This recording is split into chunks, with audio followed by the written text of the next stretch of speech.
First ever factory outlet Mukunda jewellery KPHP Kothapet Khammam Somajiguda Hanamkonda. నమస్తే రమగారు. నమస్తే జయ. రమగారు, చెప్పులు వేసుకొని ఇంట్లో నడవటం చాలా కామన్ విషయం ఈ రోజుల్లో నిజం చెప్పాలంటే.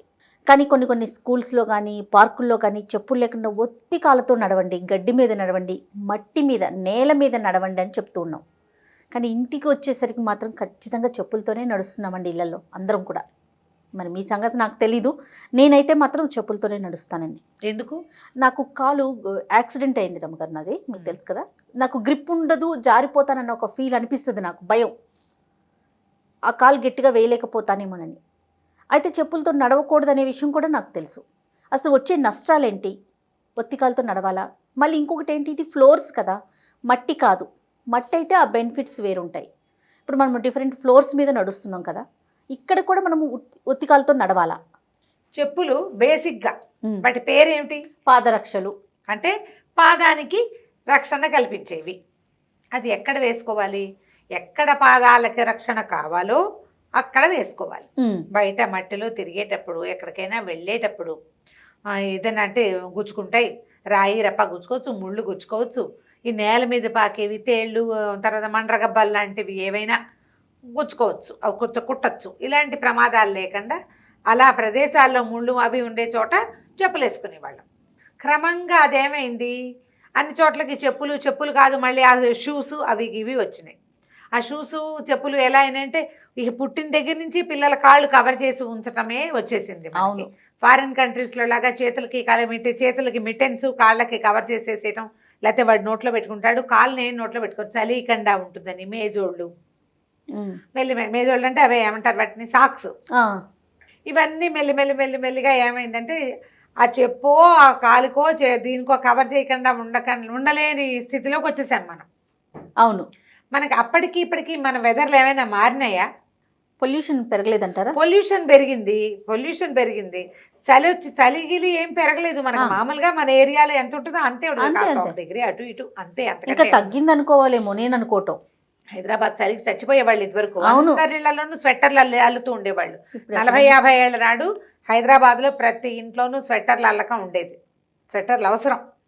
అసలు ఇప్పుడు ఏం లేదండి. నేను మొత్తం సీజన్ అంతా కూడా స్వెటర్ లేకుండానే ఉంటా. అసలు మా వాళ్ళు అసలు వేసుకోరు. అసలు స్వెటర్ లేవు చేయ చాలా సంవత్సరాల పాటు. ఈ మధ్య కాలంలో నాకు అమెరికన్ నుంచి ఒకటో రెండో స్వెటర్లు వచ్చినాయి. నేను 2-3 రోజులు వేసుకుంటాను. ఎప్పుడైనా వేసుకుంటే కాసేపటికి చేతులు దురదపడితే విప్పేస్తుంటాను. అవును, పడుకున్నప్పుడు కాస్త మంచి దుప్పటి కప్పుకోవడమే, చలి తగ్గి బ్లాంకెట్స్ అవి కొంచెం మందంగా కప్పుకుంటే సరిపోతుంది, అంతే. అయితే వెదర్ మారింది అయితే పెద్దగా ఏమి లేదు. మనము అలా అలవాటు పడిపోయాం చెప్పులతోటే ఉండటం. ఒక శుభ్రానికి ఇదిగా ఫీల్ అవుతాం. ఇంట్లోకి వేరే చెప్పులు, బయటకు వేరే చెప్పులు. బయటకు ఎన్ని జతలు ఉన్నాయో ఇంట్లో కూడా అన్ని జతల చెప్పులు, అందరికీ చెప్పులు ఉండటం. నిజానికి ఇల్లు అంటే మన జీవితం కదా, అందులో పూర్తిగా మనం ఇల్లు చక్కగా శుభ్రంగా ఎందుకు ఉంచుకోము? చెప్పులతో తిరగాల్సిన పని ఏమిటి? ఎక్కడైనా కాలికి మురికి అంటుతుందని చెప్పులు వేసుకోవాలి. ఇంట్లో ఏముందని చెప్పులు వేసుకుంటాం? ఏ మురికి అంటుతుందని. కొన్ని సమస్యలు ఉంటాయి కొంతమందికి. అరికాళ్ళు తొందరగా కట్ అయిపోయే స్వభావం. మంట పగులే కాదు, ఊరికే చిన్నగా ఏదైనా తగిలినా గీరుకుపోతుంది వాళ్ళకి. షుగర్ ఉన్న వాళ్ళకి అరికాళ్ళ చర్మాలు పల్చగా ఉంటాయి. ఓకే, వాళ్ళకి ప్రమాదాలు జరిగే అవకాశం ఎక్కువ. ఏ చిన్న తగిలినా ఇంకా కాలిపుళ్ళు మానవు. డయాబెటిక్ వాళ్ళకి ఆ సమస్య ఉంటుంది. అందుకని కాళ్ళని జాగ్రత్తగా కాపాడుకుంటారు వీళ్ళు, వేసుకోవాలి. తర్వాత కాలికి పగుళ్ళు వచ్చి ఏదైనా బాధగా ఉండేవాళ్ళు, అరికాళ్లలో ఏదొక రకమైన దాన్ని మడమ నుంచి ఎముక పెరిగే వాళ్ళు ఉంటారు కొంతమందికి. కాసేపు కూర్చున్నప్పుడు ఏముండదు, కూర్చుని లేవగానే అమ్మో అనిపించేస్తుంది, చాలా నొప్పిగా ఉంటుంది. నడుస్తూ ఉంటే క్రమంగా తగ్గిపోతుంది. 1 గంట కూర్చుని లేవగానే మళ్ళీ వస్తుంది. ఆ ప్లాంటర్ తోటే స్టార్ట్ అవుతుంది. మిగిలిన పేరు కన్ఫ్యూజ్ అవుతున్నాను నేను. అలాంటి సమస్య ఉన్న వాళ్ళని ఎత్తు మడవలు మెత్తగా ఉన్న చెప్పులు వేసుకోండి రోజంతా అని చెప్తారు. దాని మీద నడిస్తే వాళ్ళకి నొప్పి పెట్టదు.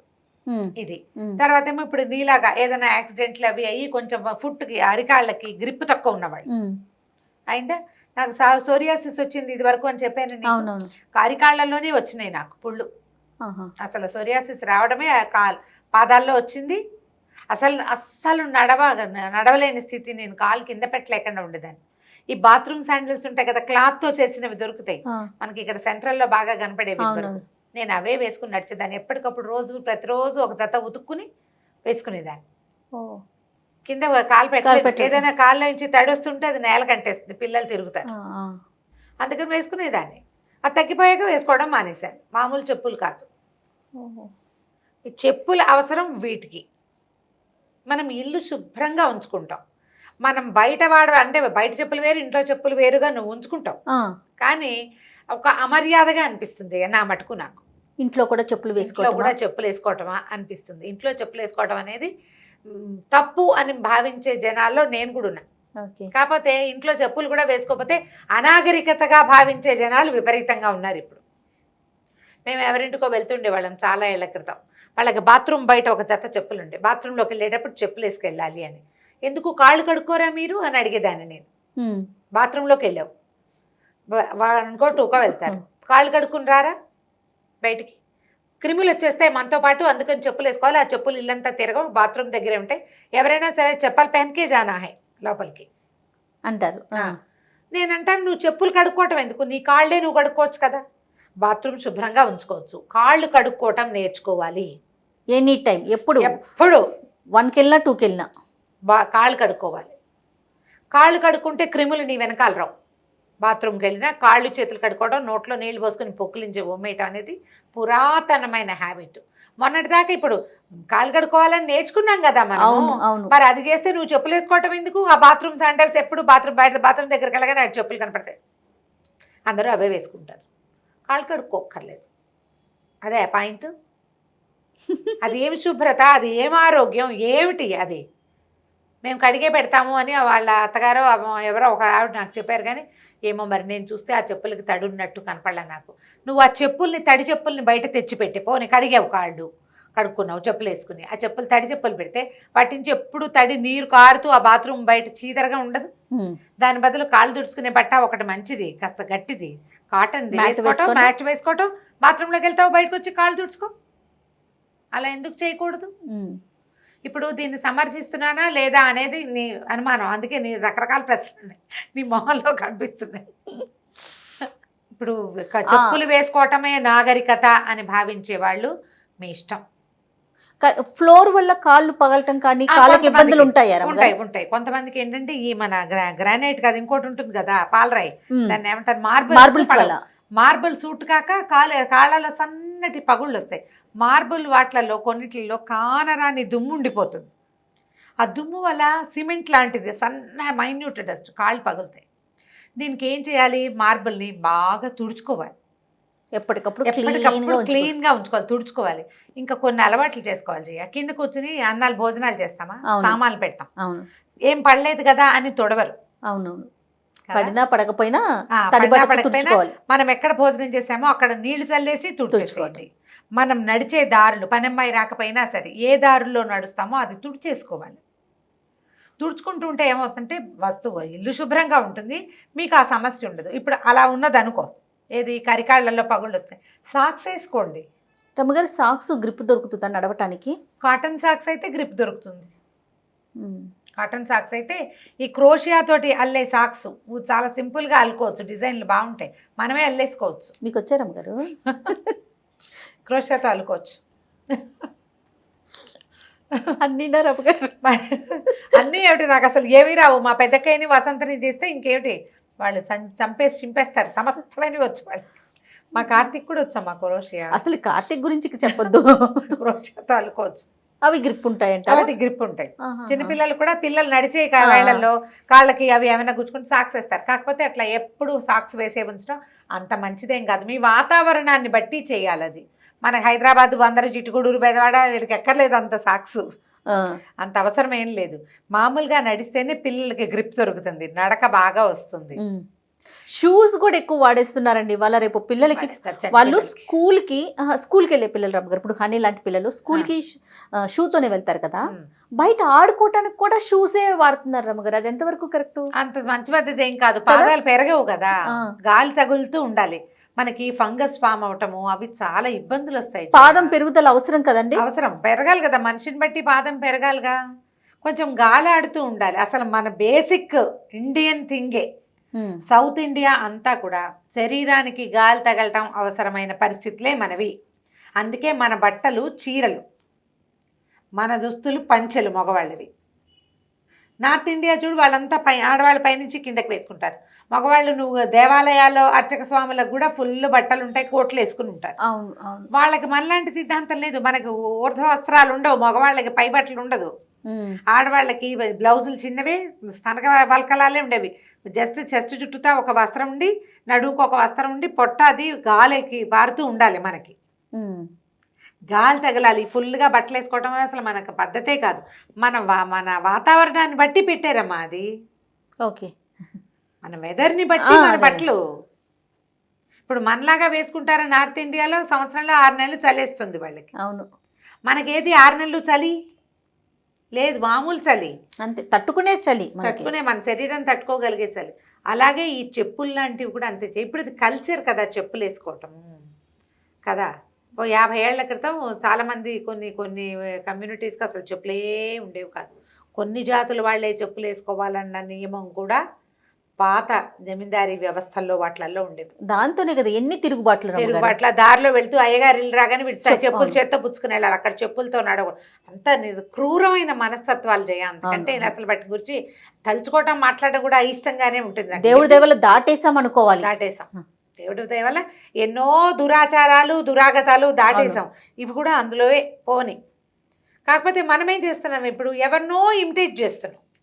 ఇది మరి ఎక్కువ ఇది మనం ఎక్కువ చేస్తున్నాం. అంత ఎక్కువ చేయొద్దు. పిల్లల్ని హాయిగా ఫ్రీగా పాదాలతోటి ఇంట్లో తిరగనివ్వండి. చెప్పులు అవసరమైన వాళ్ళు వేసుకోండి. ఇంకేం చేస్తారు? కాళ్ళల్లో ఇబ్బందులు సబ్బందులు ఉన్నవాళ్ళు, నడవలేని వాళ్ళు, వాళ్ళకి తప్పదు కదా. మీకు ఆ పాదం కరెక్ట్ నేల మీద అంతే ఉండే గ్రిప్పు చేత్తో అన్నం తింటం లాంటిదే చేయాలి. ఇప్పుడు చేత్తో అన్నం తింటే బ్రెయిన్కి ఒక సాటిస్ఫాక్షన్ లభిస్తుంది. కళ్ళు మూసుకుని కూడా అలా వెళ్ళిపోతుంది. పాదం మన పాదమే అయితే జారటము అవి తక్కువ ఉంటాయి. ఓకే, బ్రెయిన్కి కూడా ఒక సాటిస్ఫాక్షన్ లభిస్తుంది. అందుకని ఏం చెప్తారు మన పెద్దవాళ్ళు? మట్టిలో వట్టికాళ్ళతో నడవండి, గడ్డిలో వట్టికాళ్ళతో నడవండి. ఇంకొకటి ఏం చెప్పాలంటే, దీనికి చాలా పెద్ద పాయింట్ ఇది. అరికాళ్లలోనే మనకి మొత్తం నెర్వెన్స్ 72,000 నాడుల తాలూకు ఇవి అరికాళ్లలో ఉంటాయని. అవును. అరికాళ్ళు మర్దం చేస్తేనే మనకి ఒళ్ళు రిలాక్స్ అవుతుంది. నేను చెప్తా కదా ఎప్పుడు కొబ్బరి నూనె రాసుకోవాలని. నేను చేస్తాను ఆ పని. ఎంత బద్ధకంగా ఉండి పిచ్చి పని అలసిపోతాయి. 12 గంటలకి కళ్ళు మూతలు పడిపోతాయి. అట్లాగే మెల్లిగా అరికాళ్ళకి నూనె రాసుకొని పడుకుంటే పొద్దుటికి ఫ్రెష్గా లేస్తాం. ట్రై చేసి చూడండి. పాదాల్లో అంతది ఉంది. మన నేలని మన పాదం ఫీల్ అయితే దాని ఇది వేరేగా ఉంటుంది. చెప్పులో ఏముంటుంది? ఆ చెప్పుకి ఏదో ఒక పదార్థమే కదా, అంతే కదా, దాని మీదే మెటల్ కదా, ఒక ఐటమ్. అది ఒక ఐటమ్ అంతే. ఒక రబ్బరు లేకపోతే ఏదైనా ప్లాస్టిక్ కాదు కానీ రబ్బర్ లాంటి వ్యవహారమే ఉంటుంది అందులో, అంతే కదా. లెదర్లు లేకపోతే బయటికి వెళ్ళేటప్పుడు తప్పకుండా చెప్పులే వేసుకుంటాము. కనీసం ఇంట్లో ఉన్నప్పుడైనా పరిసరాలు శుభ్రంగా ఉంచుకొని మన ఓన్ థింగ్ని మనంగా ఫీల్ అయ్యే అవకాశాన్ని తీసుకోండి. పిల్లలు చెప్పులు ఇష్టం లేకపోతే వాళ్ళని బలవంత పెట్టకండి. నేను ఇప్పటికీ చిట్టుగూడు వెళ్తే చెప్పులు వేసుకోను, నడిచేస్తారు. కాళ్ళతో నడుస్తాను నేను ఎప్పుడు. చిట్టుగూడు వెళ్తే ఇక చెప్పులు మళ్ళీ ఏదైనా కారు ఎక్కి వెళ్ళేటప్పుడు, బస్సు ఎక్కి బయటికి వెళ్ళేటప్పుడు తప్ప, అక్కడి నుంచి పెద్దకి గారింటికి వెళ్ళినా, గొడ్డదొడ్డకి వెళ్ళినా, ఎక్కడికి వెళ్ళినా నేను మొదటి నుంచి ఒట్టికాళ్ళ గోలే నాకు. ఇప్పుడు కూడా మొన్న వెళ్ళినప్పుడు కూడా అంతే, ఒట్టికాళ్ళతోనే నడుస్తా. నాకు ఆ ఒట్టి పాదాలతో నడిస్తే ఆ ఎర్త్ అండ్ ఫీల్ చాలా సంతోషాన్ని ఇస్తుంది. అది చాలా రోజులు ఆ సంతోషం రిటైన్ అయ్యి బ్రెయిన్లో ఉంటుంది. ఆలోచించి చూడండి. తప్పకుండా రమ్మగారు. మనం తిరిగిన పరిసరాలు అవన్నీ కూడా మన బ్రెయిన్ బాగా ఫీల్ అవుతుంది. పాదాలతో నడిస్తే పాదాలతో నడిస్తే ఉండే ఫీలు చెప్పులతో నడిస్తే రాదు. మీకు ఇబ్బందులు ఉంటే హాయిగా వేసుకోండి, మరికి తప్పదు కాబట్టి. పిల్లల్ని బలవంత పెట్టబోకండి. పిల్లల్ని కూడా బలవంతం చేస్తున్నారండి. చెయ్యొద్దు. వేసుకోండి. మనం వేసుకోవటం కాక వాళ్ళతో కూడా వేయించే ప్రయత్నం చేసి ఇది బలవంతం చేయండి. బాత్రూంలోకి వెళ్తే కమ్మోడే కదా, కింద పడలేదు కదా అలాంటి ఆలోచన చేయకుండా బాత్రూంలోకి వెళ్తే కాళ్ళు కడుక్కోవు అని నేర్పించండి. శుభ్రంగా ఉంటుంది ఇల్లు, శుభ్రంగా ఉంటుంది ఇల్లు. చక్కగా తుడుచుకోండి. ఎంత బాగా తుడుచుకుంటే అంత శుభ్రంగా ఉంటాయి. మనం తిరగచ్చు అంతే. ఇప్పుడు అపార్ట్మెంట్లో ఉన్నాం, మన ఇంట్లో ఉన్నంతే తిరుగుతాం. బయటకు వెళ్ళేటప్పుడు చెప్పులు వేసుకెళ్తే సరిపోతుంది. ఆ చెప్పులు ఏవో బయటే ఉంటాయి. చెప్పులకి ఇంట్లో కూడా ప్లేస్ ఇవ్వటం ఎందుకు? అంతే. రైట్ రమ్మ గారు, నమస్తే. నమస్తే.